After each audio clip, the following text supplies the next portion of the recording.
Subscribe करा महानुभाव प्रतितीपंथ चॅनलला व बेल बटन अवश्य दाबा लेटेस्ट नोटिफिकेशन प्राप्त करण्यासाठी। दंडवत प्रणाम। जय श्री कृष्ण। लीळा चरित्राच्या आजच्या ज्ञान सत्रामध्ये आपण एकंदरीत 8 लीळा पाहणार आहोत। 8 लीळा आहेत म्हटल्यानंतर आपला आजचा व्हिडिओ फारच मोठा होईल असं काही नाही। 8 लीळा आहेत परंतु फार छोट्या छोट्या आहेत। शेवटच्या 3 लीळेंचं तर फक्त शीर्षक दिलेलं आहे।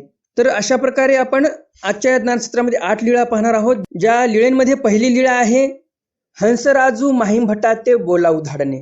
स्वामींनी हंसराजाला माहीमभट्टांना बोलवण्यासाठी पाठवलेलं आहे। कुठे पाठवलं हे तुम्हाला सविस्तर पहिल्या लीळेमध्ये समजणार आहे। दुसरी लीळा आहे खचले प्राणीये अनुवादू।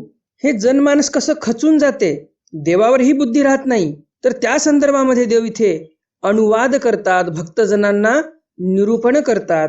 हे आपण दुसऱ्या चरित्रामध्ये पाहणार आहोत। आजच्या ज्ञानसत्रातील तिसरे चरित्र आहे मार्गी पूर उतरणे। स्वामींचं मार्गक्रमण चालू आहे। रस्त्यामध्ये एक ओढा लागतो, एक ओहळ लागते आणि त्या ओहळाला पूर आलेला असतो। तर तो पूर स्वामी ओलांडून पलीकडे जातात, भक्तजन बुडायला लागतात। मग स्वामी कसे वर निघतात हे सर्व सविस्तर आपण तिसऱ्या लीळेमध्ये पाहणार आहोत। चौथी लीळा आहे वंकनाथी अवस्थान। शेकटा या ठिकाणी स्वामी वंकनाथाच्या मंदिरामध्ये राहायला लागतात। 5वं चरित्र आहे महांडूळ मार्गी भटा लखुबाईसा भांडण। भटोबासांचं आणि लखुबाईसांचं भांडण होते। भांडण कसं होते आणि स्वामी मग कोणाची बाजू घेतात हे सर्व आपण 5व्या चरित्रामध्ये पाहणार आहोत। 6वं चरित्र आहे स्वामी आंब्याला जातात। 7वं चरित्र आहे स्वामी पारगावला जातात आणि 8वं चरित्र आहे आंबे खरवंडी वस्ती। तर अशा प्रकारे आपण एकंदरीत 8 चरित्र आजच्या या ज्ञानसत्रामध्ये पाहणार आहोत। आजचं हे ज्ञानसत्र तुम्हाला नक्कीच आवडणार आहे आणि त्यामुळे लगेचच्या व्हिडिओला लाईक करा आणि जास्तीत जास्त आपल्या वासनिक मंडळीपर्यंत हा व्हिडिओ शेअर करा, म्हणजे त्यांनाही या ज्ञानाचा लाभ होईल। कालच्या ज्ञानसत्रामध्ये मी तुम्हाला प्रश्न विचारला होता, असा काय प्रसंग घडला की भटोबासांना बाईसांची आठवण यायला लागली, दुःख करायला लागले भटोबास बाईसांची आठवण करून? हा कालच्या ज्ञानसत्रातील प्रश्न होता। या प्रश्नाचं उत्तर सर्व आपण व्हिडिओच्या शेवटी पाहणारच आहोत। तर मग जास्त उशीर न करता चला तर आज काही नवीन ज्ञानार्जन करूया। दंडवत हो। मी ईश्वरदास महानुभाव सर्वांचं स्वागत करतो आपल्या महानुभाव प्रतितीपंथ या यूट्यूब चॅनलमध्ये। लीळा चरित्राच्या आजच्या ज्ञानसत्रातील लीळा क्रमांक आहे लीळा चरित्र उत्तरार्ध लीळा क्रमांक 567।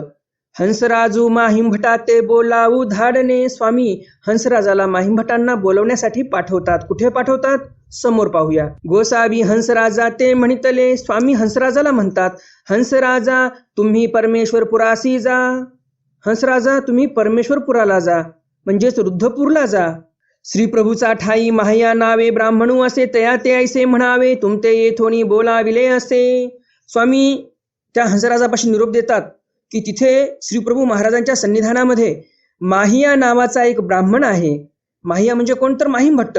तर त्यांना असं म्हणा की आम्ही बोलवलेला आहे, आधी हा निरोप सांगावा। स्वामी म्हणतात अगोदर माहीमभट्टांना हा निरोप सांगा, मग श्री प्रभूशी दंडवत करावे आणि मग श्रीप्रभू महाराजांचं दर्शन घेण्यासाठी दंडवत करण्यासाठी जा। म्हणजे किती महत्वाचा आणि अर्जंट निरोप आहे हे आपल्याला या वाक्यावरून लक्षात येते की स्वामी म्हणतात की देवाचं दर्शन नंतर घ्या, परंतु माहीमभट्टांना पहिलं निरोप द्या। तया ते ऐसे म्हणावे वस्तीची आणि गावे। माहीमभट्टांना असं म्हणा, जरी संध्याकाळ झालेली असेल तरीही निघा, जाता जाता बळेग्रामावरून जावे। हे जे स्वामींनी वाक्य उच्चारलं की वस्तीची आणि गावे, या वाक्यावरूनही आपल्याला लक्षात येते स्वामींनी किती अर्जंट बोलवलेलं आहे माहीमभट्टांना। वस्तीची आणि गावे म्हणजे रात्र जरी झालेली असेल तरी पण निघा निरोप मिळाल्यानंतर, असं स्वामी म्हणतात। जाता जाता बळेग्रामावरून जावे। जाता जाता तुम्ही बळेग्रामवरून जा। दीड पुरुषात ऐसे म्हणावे, तुमते येथोनी बोलाविले असे। स्वामी म्हणतात दीड पुरुषाला म्हणजे जानोपाध्यांना असं सांगा की स्वामींनी तुम्हाला बोलवलेलं आहे, असं हंसराजापाशी स्वामी निरोप देतात। उत्तरार्ध लीळा क्रमांक 568 खचले प्राणीये अनुवादू। जे प्राणीये म्हणजे स्वामींच्या सन्निधानामध्ये जे भक्त होते ते आता डळमळीत झालेले आहेत। परमेश्वरावर एवढी श्रद्धा राहिलेली नाही। जो काही प्रसंग पैठण येथे घडलेला आहे त्यामुळे ते धर्मावरून ढळलेले आहेत। परमेश्वरावर जशी दृढ बुद्धी भटोबासांची आहे, नाथोबांची आहे, आऊसांची आहे, तशी बुद्धी त्यांची राहिलेली नाही।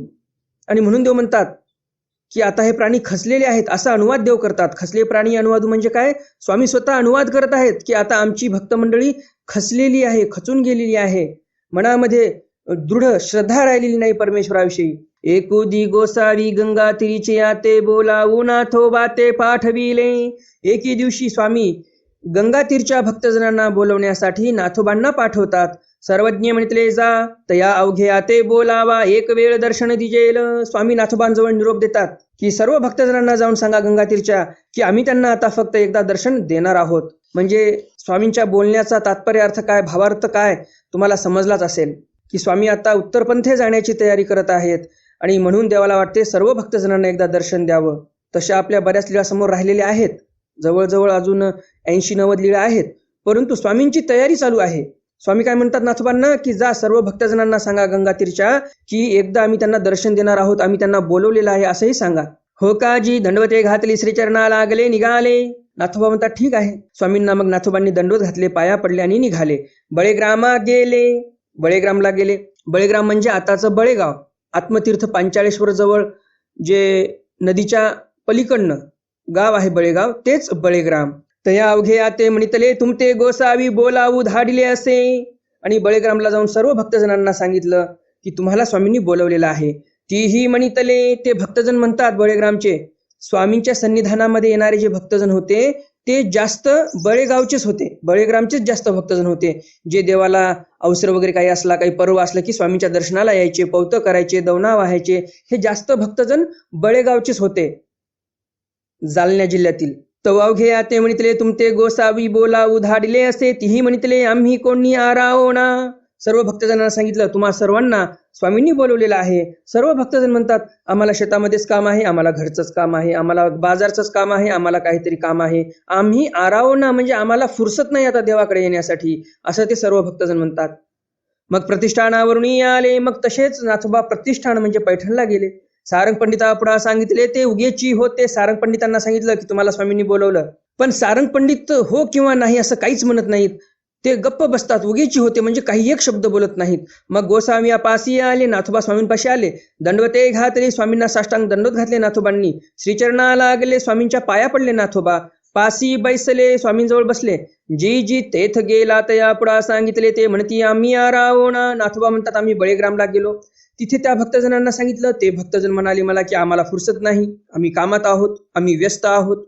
गोसावी ऐको सरले. मग सर्वज्ञ म्हणितले खचले प्राणीये गेलिया बुद्धी जालिया धर्महानी. नाथोबांचं असं म्हणणं ऐकलं. बळेग्रामच्या भक्तजनांनी काय बोललं हे नाथोबांनी सांगितलं. आणि स्वामी काय म्हणतात पुढं की हे सर्व प्राणी खचले, आता धर्मापासून गेले, त्यांची बुद्धी डळमळीत झाली, आता त्यांना धर्महानी होणार असं स्वामी म्हणतात.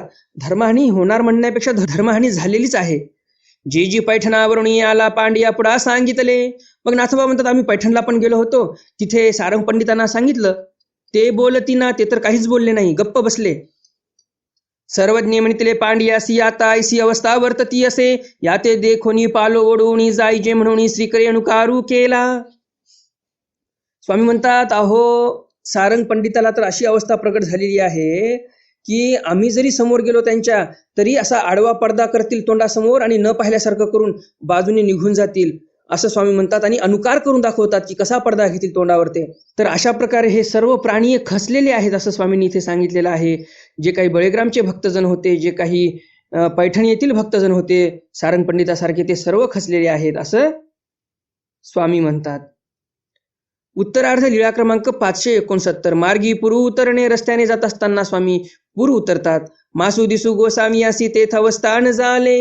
मासू दिसू म्हणजे जवळजवळ 1 महिना स्वामी तिथे मुक्कामी होते. कुठे? एकविरेच्या मंदिरामध्ये. पुढे कार्तिकी तेथ जत्रा भरे. पुढे कार्तिक महिना होता. कार्तिक महिन्यामध्ये तिथे खूप मोठी जत्रा भरते. त्या कारणे गोसावी तेथोनी विजय केले. आणि साहजिकच आहे त्या एकविरेला म्हणजे रेणुकेला खूप लोक बकरे कोंबडे कापायचे आणि म्हणून स्वामी म्हणतात की इथून गेलेलं बरं, इथे हिंसा होणार आहे आता. आणि लवकरच देव तिथून निघून जातात, महिनाभर राहतात आणि तिथून ते यात्रा चालू होण्याच्या अगोदर पटकन निघून जातात. तिथे ती जमीन आता तामस होणार होती. तर परमेश्वर असून जिथे हिंसा वर्तते तिथे थांबत नसतात आणि त्यामुळे आपण हिंसक व्यक्तीपासून दूर राहिलं पाहिजे. जे काही हिंसक जागा आहे तिथे थांबलो नाही पाहिजे.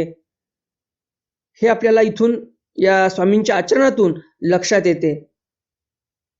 जे हिंसक लोक आहेत त्यांची सावलीही आपल्यावर नको, आपल्या मुलाबाळांवर नको, कोणावरच नको. हिंसक लोक कोण आहेत? जे काही नॉनव्हेज खातात. मग हिंदू धर्मामध्ये पण बरेच नॉनव्हेज खाणारे आहेत आणि जो इस्लाम आहे, इस्लाममध्ये तर 100% खाणारे आहेतच. तर जे जे कोणी नॉनव्हेज खाणारे असतील त्यांच्यापासून आपण दूर राहिलो पाहिजे. कारण स्वतः स्वामी दूर राहतात तर आपण तर दूर राहिलोच पाहिजे. आपल्यावर तर जास्त परिणाम होईल त्याचा. तर स्वामी हे इथे आपल्याला आचरणातून दाखवतात, हे नुसतं सांगत नाहीत. तर देव तिथून निघून गेलेले आहेत. मार्गी वहाळे पुरू जातू असे, रस्त्यामध्ये ओढा लागला मोठा, एकदम पूर आलेला होता ओढ्याला. भटी आणि दायंबाई मागिलाकडे हात धरिले भटोबासांनी आणि दायंबांनी मागच्या बाजूने हात ठेवलेले होते. गोसावी त्याच्या पुष्टीवरी आरोहण झाले. मग स्वामी त्यांच्या पाठीवर बसले. वहाळ उतरो बैसले तो वाहवले आणि ओढा पार करायला लागले आणि आपले भक्तजन वाहून जायला लागले. ते हात सुटले, जे काही हात मागे धरले होते गच्च स्वामी बसलेले होते पाठीवर, ते हात सुटून गेले भक्तजनांचे आणि ओढ्यामध्ये वाहून जायला लागले भक्तजन. ते बुडकळले. बुडणारा माणूस कसा बुडकळ्या खातो तसे भक्तजन आपले बुडकळ्या खायला लागलेले आहेत. ऐसे गोसावी थडीयेसी उभे राहिले. भक्तजनांना हे वाटत नव्हतं की आपण मरणार. भक्तजनांना असं वाटत होतं, अरे आपणच बुडकळ्या खात आहोत, देव कुठे गेले, देव कुठे गेले. भक्तजनांना ही धास्ती होती, ही काळजी होती. ऐसे गोसावी थडीयेसी उभे राहिले. स्वामींनी स्वतःच्या सामर्थ्याने सरळ ओढा पार केला आणि पलीकडच्या थडीवर जाऊन उभे राहिले. भट गजबजवणी ऐसे पाहती गोसावी काही. भटोबासांच्या मनामध्ये धडकी भरली. गजबजून गेले की अरे देव कुठे गेले, देव कुठे गेले. तो गोसावी थडीयेसी उभे देखिले. भक्त असा असतो, आपण पुरात वाहून चाललो याची काळजी नाही भक्ताला. तर भक्ताला ही काळजी आहे की अरे आपण बुडत आहोत, म्हणजे आता देव कुठे गेले, देव तर आपल्या पाठीवर बसलेले होते. तर याला खरा भक्त म्हणतात. आणि आपण आपल्या संसारामध्ये काही 4 गोष्टी कमी पडल्या, देवाने आपले नवस पूर्ण केले नाही की दिलं देवाला सोडून. चालले शिर्डीला, चालले तिरुपतीला, चालले शेगावला, जिथे नवस पूर्ण होतात तिथे मग देवतेच्या पुढे जाऊन कपाळ फोडायला. मग आपली श्रद्धा जर अशी डळमळीत आहे तर आपल्याला काय अधिकार आहे देवाला म्हणायला की देवानं माझं काम केलं नाही, देवावर सत्ता गाजवायला? आहे का आपल्याला तोंड की आपण देवावर रुसावं किंवा देवाला भांडावं? नाही. तुमची श्रद्धाच डळमळीत आहे, तुम्ही देवाला काही बोलूच शकत नाही. श्रद्धा अशी असायला पाहिजे, इकडे भटोबासांचा नाथोबांचा जीव चाललाय, त्यांना धास्ती स्वतः मरण्याची नाही की आता मी मरून जाईल याची काळजी नाही, याचं टेन्शन नाही. तर भटोबासांना काळजी ही आहे की देव कुठे गेले. आणि भटोबास ज्यावेळेस पाहतात की देव पलीकडच्या थडीवर उभे आहेत त्यावेळेस भटोबासांना थोडं बरं वाटते, हायसं वाटते. जी गोसावी ऐसे कैसे थडीयेसी उभे ठाकले. मग भटोबास त्या पुरामधनं बाहेर येण्याचा प्रयत्न करतात. ज्यावेळेस देव सुरक्षित आहेत, देव थडीवर उभे दिसतात, त्यावेळेस मग भटोबास स्वतःचा जीव वाचवण्याचा प्रयत्न करतात आणि ओढ्याच्या बाहेर येतात. आणि भटोबास स्वामींजवळ येतात आणि भटोबास म्हणतात, जी स्वामी असे कश काय बरं एकदम बाहेर, एकदम काठावर येऊन उभे राहिले. सर्वज्ञ म्हणितले. स्वामी म्हणतात, हांगा तुम्हासी येथोनी येतुलेची आश्चर्य बहु. स्वामी म्हणतात, हांगा तुम्हाला फक्त एवढंच आश्चर्य जास्त वाटत आहे का? अहो आमच्या ठिकाणी तर सामर्थ्याची कमी नाही. आता काही आपल्या वासनिक मंडळींना असं वाटू शकते की देवाकडे जर एवढं सामर्थ्य होतं तर देवांनी मग त्या भक्तजनांना पाण्यामध्ये लोटलंच का, त्यांच्या पाठीवर बसलेच का, सरळ जायचं होतं पलीकडे, भक्तांना त्रासच द्यायचा नव्हता, असं काही आपल्या दर्शकांना वाटू शकते. तर त्यांच्यासाठी सांगू इच्छितो, परमेश्वराने अवतार घेतलेला आहे या जीवांचे कर्मक्षालन करण्यासाठी आणि भटोबासांचे नाथोबांचे कर्मक्षालन व्हावेत, त्यांना सेवा घडावी स्वतःची, म्हणून स्वामींनी त्यांच्या पाठीवर बसून ते ओढा पार करण्याचं ठरवलेलं होतं. कारण तिथे कर्माचं क्षालन होत आहे भरपूर भटोबासांचं, नाथोबांचं. आणि कोणतीही आई काय म्हणते की माझ्या लेकराचं ज्यामध्ये बरं होईल तेच काम मी करणार. मग आता परमेश्वर तर आपली खरंच अनंत अनंत पटीने आई आहे या प्रापंचिक आईपेक्षा. ही तर खरंच दयाळू मयाळू आहे परमेश्वर म्हणजे. आणि म्हणून स्वामींनी इथे अशी लीळा केलेली आहे. उत्तरार्ध लीळा क्रमांक 570. सेकुटा वंकनाथी अवस्थान. शेकटा या गावी वंकनाथाच्या मंदिरामध्ये स्वामींचं अवस्थान झालेलं आहे. किती दिवस अवस्थान झालं समोर पाहूया. तेथोनी गोसावी सेकुटियासी बिजे केले. तेथून म्हणजे चकलांब्यावरून निघाले, एकविरीच्या मंदिरातून निघाले आणि शेकट्याला आले. वंकनाथाच्या मंदिरामध्ये देव राहायला लागले. तेथ गोसावियांसी वंकनाथी पंचरात्री एकी अवस्थान झाले. तिथे स्वामी राहायला लागले. एकी वासना 5 रात्र मुक्काम त्या वंकनाथाच्या मंदिरामध्ये पडलेला आहे. तिथे महादेवाचं मंदिर होतं. वंकनाथ म्हणजे महादेव. तिथे त्या वंकनाथाच्या मंदिरामध्ये शेकटा या गावी 5 रात्र मुक्काम करतात स्वामी. उत्तरार्ध लीळा क्रमांक 571. महांडूळ मार्गी भटा लखुबाईसा भांडण. महांडूळ मार्गी भटोबासांचं आणि लखुबाईसांचं भांडण होते. एकू दिवशी घुईनायके तेथ विनविले. एके दिवशी घुईनायकानं विनंती केली. तेथ विनविले होते. तेथ म्हणजे कुठे? एकविरेच्या मंदिरामध्ये ज्यावेळेस देव होते तिथेच विनंती केली होती. जी जी गोसावी शेकटी अशी बीजे करती तरी तेथोनी उपहारू आणावा. जर देव शेकट्याला आलेच तर आमच्या घरून उपार न्यावा अशी विनंती घुईनायकाने केलेली होती. मग लखुबाईसे तेथोनी प्रतिदिनी उपहारू आणीती. घुईनायकाच्या येथून दररोज लखुबाईचा उपहार आणायच्या. एकू दिवशी उपहारू आणाव्या गेली तर उशिरू लागला. एके दिवशी लखुबाईचा उपहार आणण्यासाठी गेली घुईनायकाच्या घरी. तिथे तिला उशीर लागला. म्हणून भट्ट अवसरीसी गेले. भटोबासांना वाटते देवाची जेवण्याची वेळ झाली. ही लखुबाईसा अजून का नाही आली? तव तिये चौरंगावरी बैसवणी तयासी गोष्टी करीते होती. भटोबास गेले पाहण्यासाठी. उशीर का होत आहे लखुबाईसाला? पाहतात तर काय तिथे गेल्यावर लखुबाईसा चौरंगावर बसलेली आहे, मस्त गप्पा करत आहे त्या घुईनायकाच्या घरच्या बाईसोबत. हे काही लखुबाई, तुम्ही काही अशी गोष्टी कराव्या आले ती म्हणा. भटोबासांना येतो राग. कारण कसं असते बघा, ज्या व्यक्तीला कामं जास्त असतात त्या व्यक्तीला असं काही घडलं की राग जास्त येत असतो. भटोबासांच्या मागं सर्व कामं होते. स्वामींच्या जवळ कमी जास्त काय आहे सर्व पाहणे, स्वामींची व्यवस्थित सेवा करणे. कारण एक मोठा आधार होता बाईसांचा, तो आधार निघून गेलेला आहे. सर्व जबाबदारी भटोबासांच्या खांद्यावर आहे. आणि अशी जबाबदारी पेलत असताना भटोबासांना असं लक्षात येते की स्वामींना इकडे भूक लागलेली आहे, जेवणाची वेळ झालेली आहे आणि लखुबाईसा इकडे गप्पा मारत बसलेली आहे. आणि म्हणून भटोबास म्हणतात, हे काय लखुबाई, तू इथे ताट न्यायला आली स्वामींचं की या बाईसोबत गप्पा मारायला आलेली आहेस? गोसाव्यासी आरोग्याने उशीरू झाला. स्वामींना तर तिथे जेवणासाठी खूप उशीर झालेला आहे. लखुबाईसी म्हणितले, हो हो उगास का महादेवा. लखुबाईसा काय म्हणते, अरे गप्प बसणं महादेवा, कशाला जास्त बोलतो? लखुबाईसाने असं उत्तर दिलं. पहिलं तर एकतर चुकली. चूक कोणाची होती? लखुबाईसाची. बरं भटोबास रागवले तर काय स्वतःसाठी रागवले का? की हे काय लखुबाई, मला किती भूक लागलेली आहे, ताट का बरं आणलं नाही, तू इथे गप्पा मारत बसली, असं झालं तसं झालं, 4 गोष्टी सुनावल्या भटोबासांनी स्वतःसाठी. असं काही घडलं का? नाही. भटोबास बोलले ते स्वामींसाठी बोलले. कारण स्वामींना तिथे भूक लागलेली आहे, आरोग्याची वेळ झालेली आहे आणि ही बाई इकडे गप्पा मारत बसली, ताट घेऊन यायचं ते. आणि म्हणून भटोबास रागवतात. भटोबासांचं रागवणं साहजिकच होतं. तर हे लखुबाईसाला कळायला पाहिजे होतं, लखुबाईसाला समजायला पाहिजे होतं की माझी चूक आहे, तर आता गपचूप ताट उचलावं आणि पटकन जाऊन स्वामींना आरोग्य द्यावी. हे काम लखुबाईसाचं होतं. पण लखुबाईसा काय म्हणते, अरे गप्प बस ना, कशाला सांगतो, मला माहित आहे ना तू किती शहाणा आहेस, ते महादेव कुठला, असं जास्तीचा शब्द लखुबाईसा बोलते. आता भटोबासांना महादेव म्हणायची काय गरज होती या लखुबाईसाला? भटी म्हणितले. मग यावर भटोबास म्हणतात, उगीस का पार्वती तुझे मूत ओलांडिल्या कावरे लागे. मग भटोबास काय म्हणतात, गप्प बस पार्वती, तुझा जर मूत ओलांडला तर कावरं लागते, इतकी विचित्र बाई आहेस तू. जसं आपण म्हणतो ना, एखाद्याचं नाव काढलं तर 6 महिने दाढ लागते म्हणतात, अशी एक म्हण आहे आपल्या मराठीमध्ये. तर 800 वर्षापूर्वी अशी काही म्हण असेल म्हणून भटोबासांनी इथे ते म्हण वापरलेली आहे. लखुबाईसी म्हणितले ऐसिया महात्म्याचा कपाळी घाली घाट. एकतर चूक लखुबाईसांनी केली, शब्द वाढवले जास्त लखुबाईसांनी.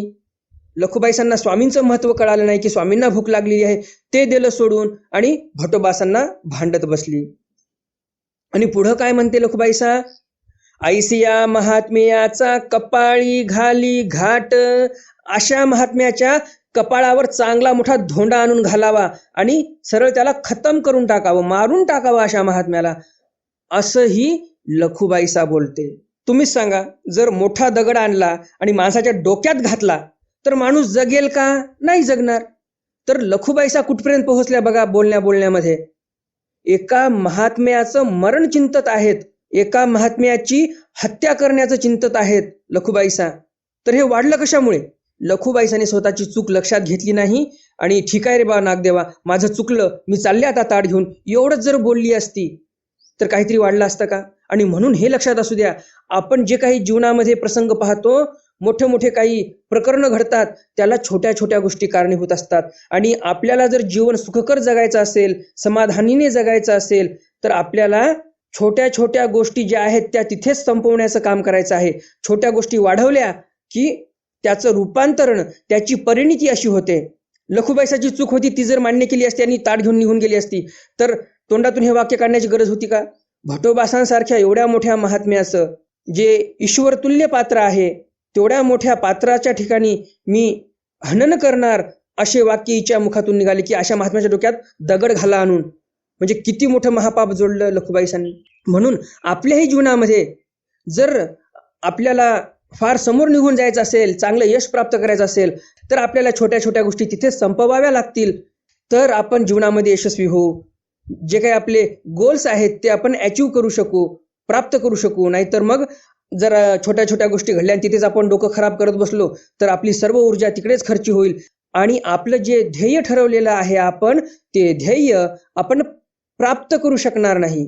आणि म्हणून या प्रसंगावरून हे शिकवण फार महत्त्वाची मिळते आपल्याला की छोट्या छोट्या गोष्टी वाढवण्यात काही मजा नसते, त्या गोष्टी तिथेच संपवल्या पाहिजे आणि पुढं आपण निघालो पाहिजे. तर अशी वादावादी भांडणतंटे चालू झाले यांचे. तयासी उशिरू लागला म्हणून दायंबा आले. भटोबासांना पण येण्यासाठी उशीर लागत आहे म्हणून दायंबा पाठीमागे आले. मग भटी दायंबा पुढे सांगितले होते तर गोसावी त्या विहिरीकडे परस्यासी विजय केले होते. दायंबा आले पाहण्यासाठी. मग भटोबासांनी सर्व काय प्रकार घडला तो दायंबाला सांगितला आणि स्वामी विहिरीकडे परिश्रयाला म्हणजे शौचाला आले होते.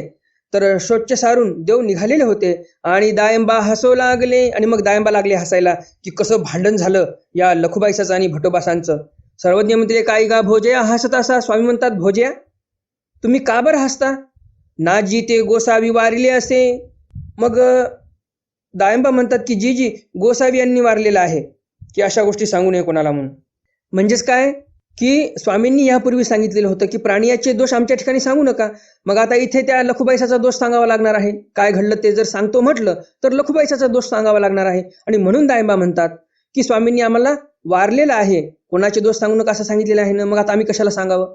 सर्वज्ञ म्हणले आता सांगा. ते वेळी तीही ते अवघे भांडण सांगितले. स्वामी म्हणतात काही हरकत नाही, सांगा आम्हाला, आम्ही काय म्हणणार नाही तुम्हाला.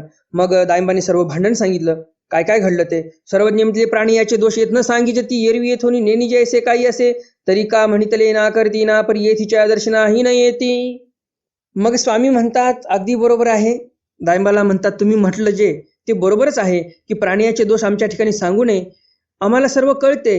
पण आम्ही जर असं कोणाला बोलत बसलो की तुम्ही असं बोललात, तुम्ही तसं बोललात, आम्ही जर कोणाला शिक्षा पण केलं आणि तो जर भक्त कच्चा असेल तर आमचं म्हटलेलं ते करणार नाहीत. आमचं म्हटलेलं करणे ही तर दूरची गोष्ट झाली, परंतु आमच्या दर्शनालाही तसे भक्त येणार नाहीत आणि म्हणून आम्ही काय तसं जास्त बोलत नाही.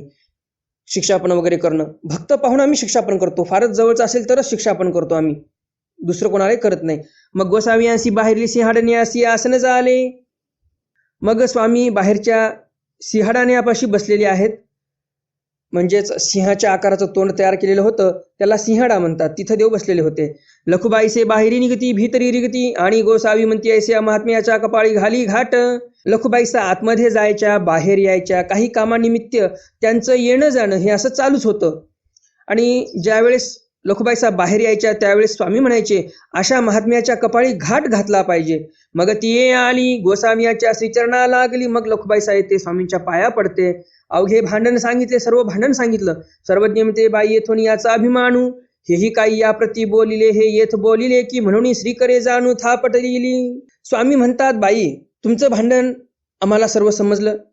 कारण लखुबाईसा पुन्हा भांडण सांगते कसं झालं काय नाही. स्वामी म्हणतात बाई आमच्या भक्ताचा आम्हाला खूप अभिमान आहे आणि आमच्या भक्ताच्या ठिकाणी जर असं कोणी बोलेल, आमच्या भक्ताला जर कोणी अशी शिवीगाळ करेल किंवा वाईट बोलेल तर ते त्या भक्ताला बोललं असं नाही, तर ते आम्हाला बोलल्यासारखं आहे. भक्त आमचा आहे तर आमच्या भक्ताला जर कोणी बोलेल तर ते आम्हाला बोलल्यासारखं आहे. म्हणून आपण कधीही कोणाविषयी, जो कोणी साधू महात्मा संत आहे त्याच्याविषयी आपण बरं वाईट कधीही बोलू नये.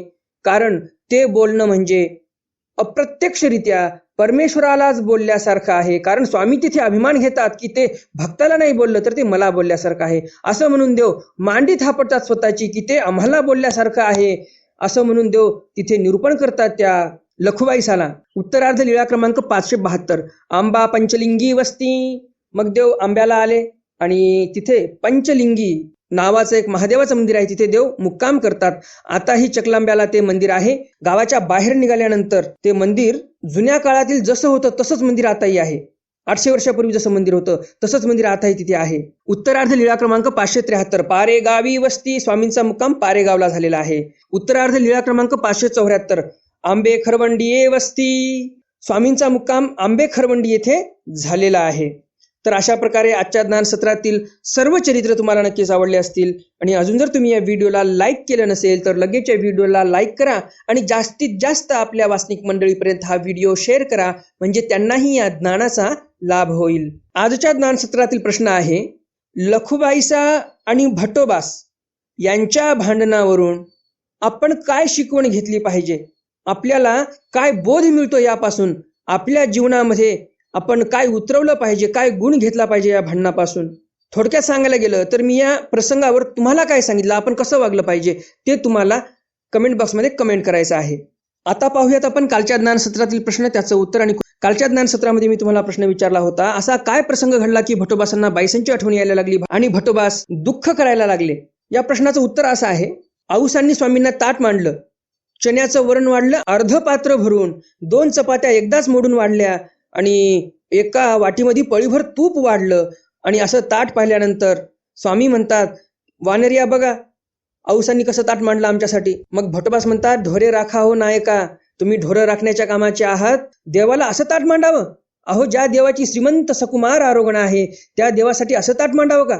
बरं, पाहायला गेलं तर आऊसाही बऱ्याच दिवसापासून आहे स्वामींच्या सन्निधानामध्ये, एवढं तर कळायला पाहिजे होतं. आणि म्हणून भटोबासांना खूप दुःख होते. बाजूला जातात भटोबास आणि दुःख करतात की खरंच स्वामींची किती अबाळ चालू आहे, स्वामींना किती त्रास चालू आहे, या आऊसांमुळे व्यवस्थित सेवा करत नाही आऊसा स्वामींची, सरळ ताटही मांडता येत नाही हिला. आणि म्हणून बाईसांची आठवण आली आणि म्हणून दुःख करायला लागलेले आहेत भटोबास. तर या प्रश्नाचं हे उत्तर बरोबर होतं. काही जणांनी उमाईसाचं उदाहरण दिलं तर ते उत्तर चुकीचं आहे. या आऊसांच्याच चरित्रामध्ये भटोबासांनी दुःख केलेलं आहे. तर मग भेटूया उद्याच्या ज्ञान सत्रामध्ये सर्वज्ञ श्री चक्रधर स्वामींच्या काही नवीन चरित्रांसह, ज्यामध्ये मार्गी माहीम भटा भेटी निर्गमन श्रवण हे चरित्र आपण पाहणार आहोत. हे एकच चरित्र एवढं मोठं आहे, जवळजवळ 3.5 पानाचं चरित्र आहे. उद्याची पोथी नाही म्हटलं तरी किमान 1 ते 1.5 तासाची पोथी होणार आहे उद्याची, कारण 3 ते 3.5 पानाचं एकच चरित्र आहे. तर भेटूया उद्याच्या ज्ञान सत्रामध्ये हे एवढं मोठं चरित्र श्रवण करण्यासाठी. तोपर्यंत पाहत राहा आपलं महानुभाव प्रतितीपंथ युट्यूब चॅनल, ज्यामध्ये तुम्हाला भरपूर सारं ज्ञान प्राप्त होत असते. दंडवत प्रणाम. जय श्रीकृष्ण. दंडवत हो.